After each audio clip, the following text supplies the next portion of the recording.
1, 2, 3. Dans ce tuto, nous allons voir comment récupérer le code intégré de Calendly. Donc, je vous ai expliqué, Calendly, c'est gratuit, vous pouvez l'installer, créer votre propre Calendly. Donc, on va taper calendly.com.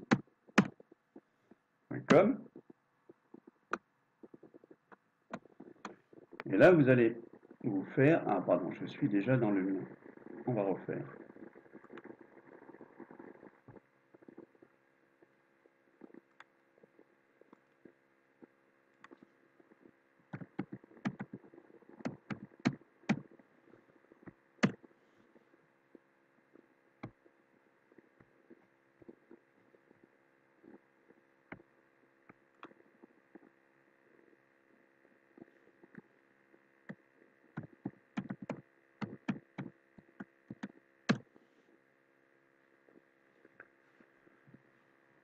Donc là, on appuie sur connexion, si vous avez déjà créé votre compte, sinon vous allez le créer rapidement, hein, c'est très rapide à faire.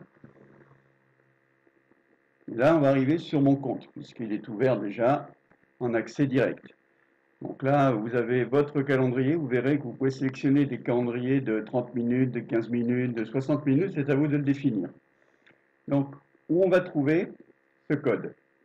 Déjà, pour arriver sur cette page, admettons que vous étiez sur les paramètres du compte.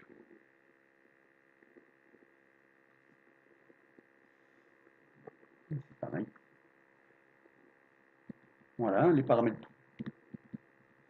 Dans ce cas-là, il suffit d'aller juste sur le petit carré, en haut, avec le C. Vous cliquez dessus, et là, vous retombez sur la page de sélection des différents calendriers. Événements, on appelle ça. Donc ici, je prends 30 minutes, parce que j'en ai qu'un, et je vais appuyer sur la petite roue. Et là, j'ai ajouté au site web. Vous voyez, ajouter au site web. Je clique dessus et je vais choisir le type d'affichage que je veux pour mon bouton calendrier. Moi, j'ai choisi celui-ci, petit bouton widget de pop-up. Quand on clique dessus, on fait en bas continuer. Et là, on a le code qui apparaît qu'on va devoir copier, ce que j'ai copié tout à l'heure. Donc, vous cliquez ici. D'abord, le bouton, voilà, ça c'est la couleur du bouton, selon ce que vous voulez comme couleur de votre bouton en bas de page.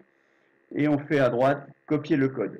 Donc, je copie le code et je me retrouve dans la configuration que j'ai montrée sur le tuto intégration de code. Je fais coller dans la case correspondante.